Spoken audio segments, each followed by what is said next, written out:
Hey, footy fans, time for a bit more footy fun with FootyFin, and this my first full video for 2024. And look, sneak preview, stunning new innovation this year is the Rugby-O-Meter. So each week I'm going to be seeing where do my allegiances lie, what am I favouring, what am I leaning towards, rugby union, rugby league, or neutral. So stay tuned for that one. Anyway, as I said in a short last week, what I think of in a new studio here, by the way, shit lighting. Hope the fan's not too distracting. Anyway, what I'm aiming to do at the moment this year is a little bit of league, a little bit of union in most videos, and then see where the Rugby-O-Meter sits at the end of it all. Okay, so look, I'm going to start with Rugby League, the 13-man game. Of course, it's been quiet. The NRL and the English Super League have been in their off-seasons, but things are just about to hot up again. We've got the Indigenous All-Stars versus the Māori All-Stars coming up on the 16th of Feb.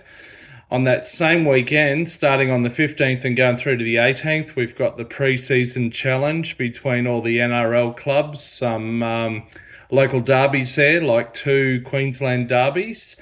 And then round one begins on the first weekend in March, with the first two games being played in the USA in Las Vegas. So exciting times. And look, at this time of the season, what I myself always find most interesting is the personnel changes, the sort of moving players around the chessboard, or in fact moving them from one club to another, and also coaches. So, of course, the big news last month was Jerome Luai finally confirmed he's signed a deal with the West Tigers. 4 years, approximately $6 million. That'll begin next year in 2025. In terms of movement of coaches, we've got some interesting moves happening. Of course, Tim Sheens has stepped aside as the Tigers, as did the whole board and CEO. They were given their marching orders, and Benji Marshall takes over as head coach. Shane Flanagan, the very toothy man, ex-Sharks coach, takes over at the Dragons, and his son Kyle will also play there at the Dragons. And of course, probably most exciting of all, Big Des Hasler is moving up north of the Tweed, and already has, to the Gold Coast Titans. In terms of player movement, just a quick summary of some key changes. The Dolphins have picked up ex-Broncos grand finalists Herbie Farnworth and Cole Flegler. The Dogs have picked up Stephen Crichton, triple premiership winner from the Panthers, and also from the Panthers, the Roosters have picked up Spencer Lanier. Dane Laurie from the Tigers moves back to the Panthers, where he was a junior apparently. Justin Olam, the PNG superstar from the Melbourne Storm, has moved up and joined the West Tigers. And Luke Brooks has moved across the harbour from the Tigers to Manly. So that's just some of the key changes happening there. Now listen, I'm going to switch over now to the 15-man game, rugby union, and the big news, although it's not news right now, I'm a little bit slow off the mark here, but I've been doing my analysis.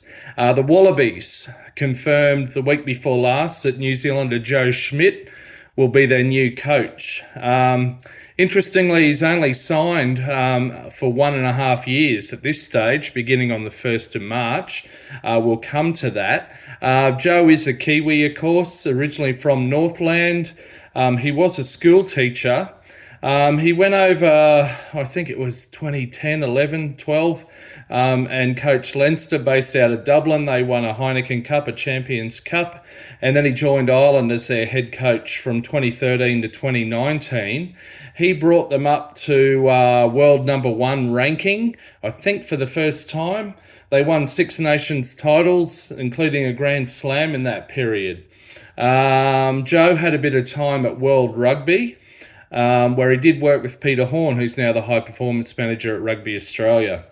He was sort of looking to retire, move back to New Zealand, But eventually, with Fozzie on the ropes in 2022 after a poor start to the season, Joe was brought in as their assistant coach. And of course, he was instrumental in their quarterfinal win over Ireland and taking them all the way to the Rugby World Cup final last October and missing out to the Springboks by just 1 point. So as I said, he did work with new Rugby Australia high performance manager Peter Horn at World Rugby. He's also worked with David Nucifora in Ireland. Nucifora is, of course, the Aussie who spent many years in Ireland in a sort of a high-performance role, and he, after the Olympics, will come back and join Rugby Australia as a high-performance sort of consultant. Played a year with his younger brother once, by the way, but that's another story. Joe did also work in Ireland with Les Kiss, who was coaching one of the provincial teams over there, now Queensland Reds coach, a proud Queenslander. And also around that time, Stephen Larkham was coach at Munster. So Joe has worked with him, and there's a lot of mail I'm getting to suggest that Bernie Larkham, current Wallabies, Brumbies head coach, will come in some capacity, maybe as an assistant coach for the Wallabies now or into the future. So as I said, Joe's got an 18-month contract beginning on the 1st of March. It takes him through to the end of the 2025 series between the Wallabies and the British and Irish Lions. So it is a relatively short contract. It remains to be seen as to whether or not he'll continue on to the 2027 Rugby World Cup. If you look at the press conference around the time of the announcement from just over a week ago, there are a lot of strong hints that were given out about aims to develop an assistant coach through and get them to mature and progress through towards a role of head coach, perhaps starting late 2025 or 2026. And as I say, Stephen Larkham might be a key person there, or possibly Dan McKellar, who's currently coaching at Leicester.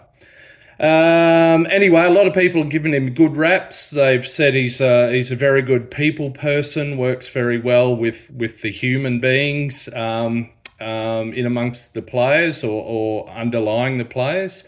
He's a very modest fellow, understated, massive difference from Eddie Jones, of course.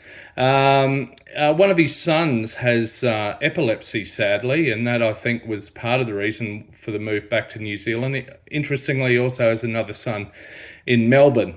Anyway, all that in mind, I can actually see the merit in appointing Joe as coach. I think a really big challenge for him is how he engages with and responds to the rugby media in Australia, and indeed the Australian rugby public and the broader public and the sporting landscape. So let's see. All the best, Joe. Hope it works out well. Of course, it won't be hard to do better than the disaster, the train wreck that was Eddie Jones and the Hamish McLennan show in 2023. Anyway, briefly, in other rugby news, of course, the Six Nations begins this weekend. Very exciting.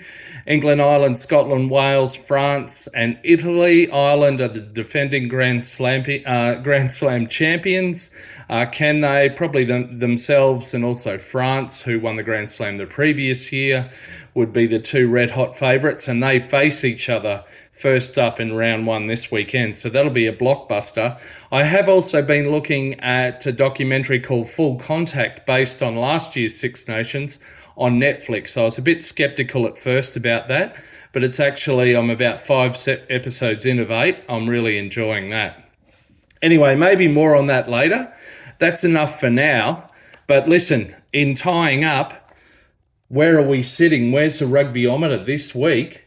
Well, of course, as I say, there's not much doing in league land at the moment. That's all about to change. But what with the European Champions Cup having been on, the Japanese League, the French Top 14, the URC involving the South African teams, and the Six Nations about to start, and the Netflix series, at the moment, the Rugby-O-Meter is leaning towards New Zealand. So there you go.